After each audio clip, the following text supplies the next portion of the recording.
Have you ever, just stopped and really thought about existence itself, like the huge scale of it all and where it might come from? It's definitely one of those big questions, isn't it?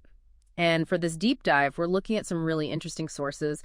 They paint a unique picture, a theological framework, Right. giving insights into the Creator, our own place in things, and what our choices actually mean. Yeah, and that's our mission today, basically, to pull out the surprising bits, the key takeaways from these sources for you fast. We want to explore how these texts show a Creator that's, well, maybe different from what you expect. Find connections. Okay. So let's jump in. First up, this idea of the Creator's majesty. It's described as kind of incomprehensible. That's a good word for it. Yeah. The sources talk about a Creator who is 3 persons, but absolutely one God. Which is, right away, pretty hard for us to wrap our heads around. Yeah. How do they explain that kind of unity? Well, they don't really try to simplify it into something easy. It's presented more like a fundamental truth, a paradox we accept. And what's interesting is this unity suggests things like love, relationship. They're part of the Creator's nature, not just something they do. Oh, okay. Intrinsic. Exactly. And this being is also described as omnipresent. So everywhere, all at once. Not just in space and time, but sustaining it. Precisely. Time and space themselves are creations. The Creator isn't bound by them, but holds them up. It makes you think of that line from Exodus, I am to a you I am. Is that connected, that self-existence idea? Definitely. It's not just a name, it's a declaration, really. I exist because I exist, independent of creation. Wow. Existing beyond it, but choosing to be present within it. And that sets up how this Creator interacts through governance, through covenants. Covenants, right, like agreements. Yes, formalized agreements. The sources say the Creator governs through their word and forms these covenants, often using specific names like Yahweh is mentioned in Exodus. And there's something really striking here, the role of blood. Exodus 24 mentioned it, establishing these covenants. And then Numbers 35 seems to say that breaking the law needs a blood payment. What's that about? Is it purely punishment? That's a really important question. The sources frame it differently. They say the laws are actually for the creature's good, for their well-being. Oh, so the guides. Kind of, yeah. Guidelines to live well within the Creator's presence and, crucially, to avoid harming each other.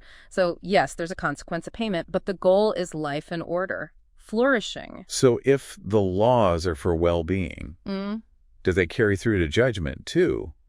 Is even judgment an act of care, in a way? How does omniscience fit in? Jeremiah mentions the Creator knows everything. Right. The omniscience guarantees justice. Because they know everything perfectly, the judgment is always fair.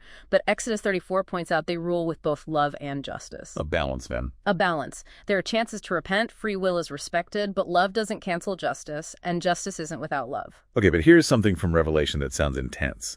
The second death, the lake of fire. The sources depict even that as an act of love.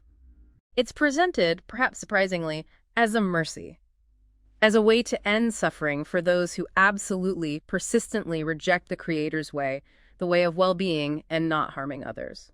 So, ending suffering by ending existence for those who choose against that design. In essence, yes. The idea is that true happiness aligns with the Creator's design. Rejecting that design ultimately leads to self-inflicted suffering.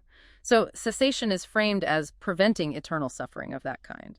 That leads to another huge idea, the fabric of existence itself. These texts suggest everything existing, even non-existing, is somehow within the Creator. It's a profound concept. Texts like Acts, Job, Isaiah, Hebrews, Colossians, they all touch on this. Yeah. That creatures literally live and move and have their being through the Creator's life force. It's not just poetry? According to these sources, no, it's the fundamental reality. Our breath, our existence is constantly sustained.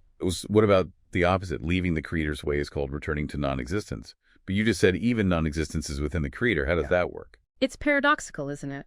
It seems to mean a complete separation from the Creator's life-giving presence, from that design for flourishing, a cessation of being in that sense. So an absence, but an absence defined by the presence it's cut off from. Exactly. It remains within the Creator's ultimate reality, their sovereignty, but it's a state devoid of that active, sustaining life.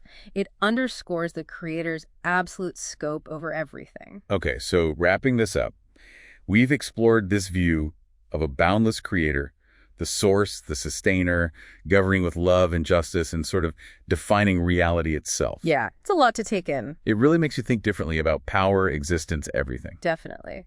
And maybe a final thought for you to consider. What changes for you personally if you view true happiness as fundamentally linked to this creator's design? And what if every part of reality, even what seems like emptiness, is still held within that ultimate being?